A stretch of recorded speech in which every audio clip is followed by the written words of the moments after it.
Well, good hump day evening, friends. Mark Holmes here. And as always, I want to say thank you all for watching, commenting, subscribing, and being part of the Joe Boo Sports Report. Without you guys, as well as you ladies, you know that this literally, and I mean literally, does not work. Well, I'm good for a week at least. I am good for a week. I got that out of the way. Dan Selio, Philly 500. Mm, mm, mm, mm.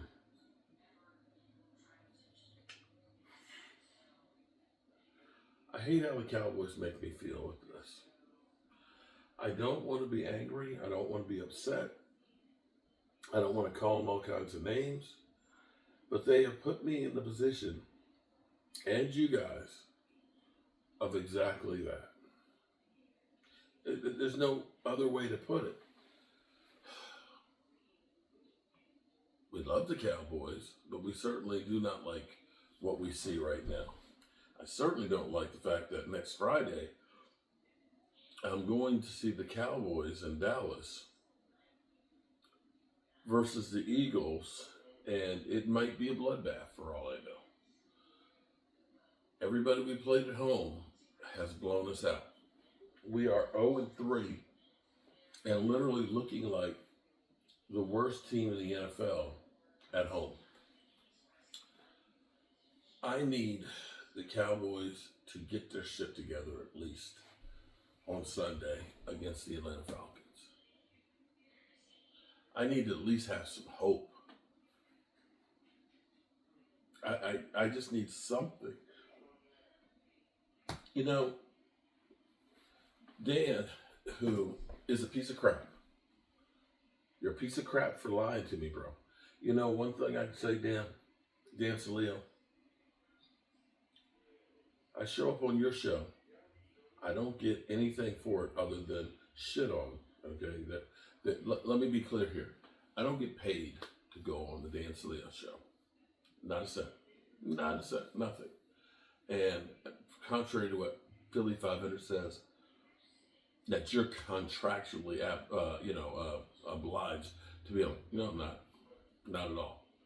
I do it on there because I don't know why I do it. Well, actually, I do know. Kinda.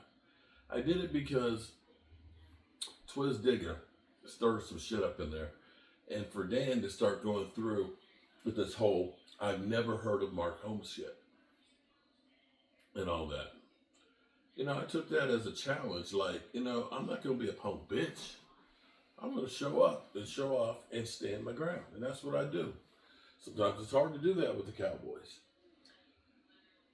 Be that as it may, Dan admitted that, he's like, he said, Xander called me as soon as I said it. He said, you're not going anywhere. When he said he was going to go to Dallas for the game or when he was going to go to training camp, he was full of shit. And he finally at least manned up and owned his shit and said, I was not going to do it. I just lied to you. Well, thank you for lying. So don't believe anything Dan Selio has to say. But from time to time, you get a little insight in there that makes you go, He pointed out about Jerry Jones snapping at Sean and RJ and going after them. And of course, Jerry Jones being the owner, the GM, and the president, that with him being all of the above, that he's created this whole lawlessness attitude when it comes to the coach with the players.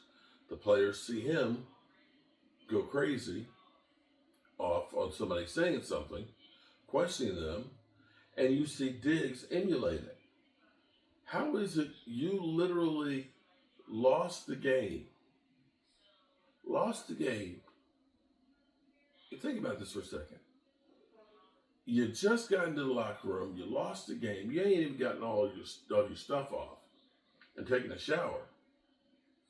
But you didn't check Twitter and got offended by what a reporter said and then go back out there and confront that guy.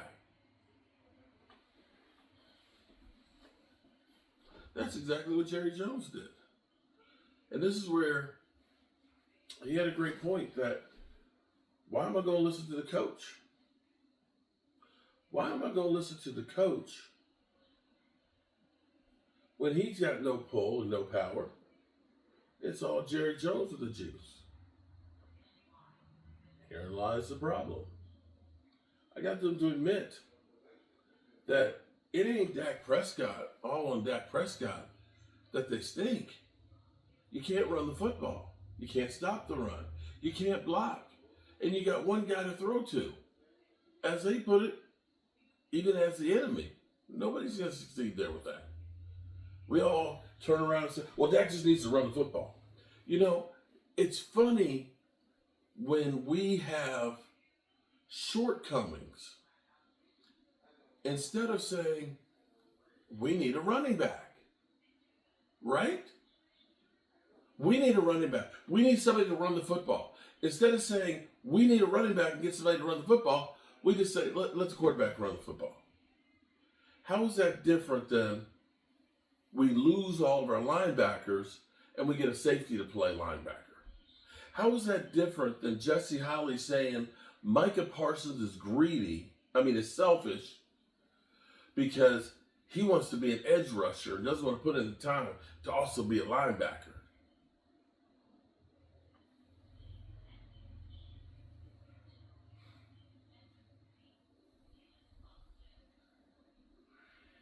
You know,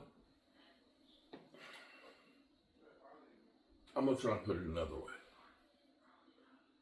I am a jack of all trades, okay?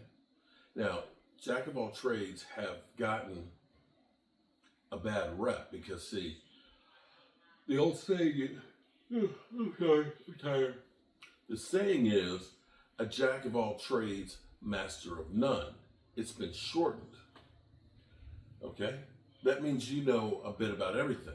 And people take that as an insult, you know? Oh man, he's just a jack of all trades. But the whole saying is, jack of all trades, master of none, is better than a master of just one.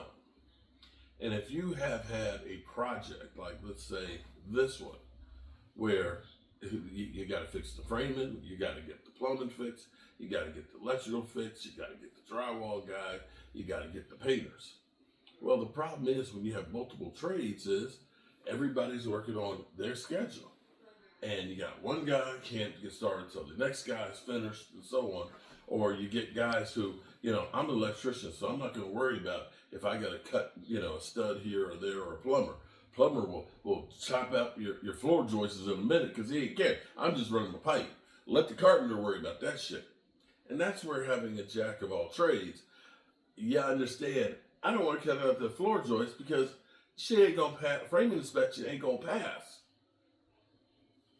So I've got to build it the way I need to do that. That works on something right here doesn't need a whole lot of time. Like me doing the roof over there. I did the roof over there. It was 22 squares to shingles. It was basically 4 different roofs on there because there's a front porch, back porch, and the hip roof and everything in there. It was quite a bit. And I'm old. I'm 59 years old with 6 knee operations. Getting up on a roof and things is hard for me. So I guarantee it won't leak. It'll be there for probably the rest of my life. It's okay. Am I as good as a guy that just does roofing? No. So we sit here and say, oh, well, we can't run the football. Dak's got to run the ball. I need somebody with a certain set of skills that can do one job exceptionally well. And that has been the Cowboys' problem right there. We sit here and we blame and say, you got to do your job and you got to do it for somebody else. Oh, well, we don't have any receivers and things, so you need to run the football. Oh, my God. So that's where we are with the Cowboys. And what I know is if we don't win this weekend, we can cancel Christmas. It's over. And then we got to go to the reality of the season's over. And I'm not ready for the season to be over. It literally just got here. So that's what I got from Dan Selio. And for once, it makes some sense.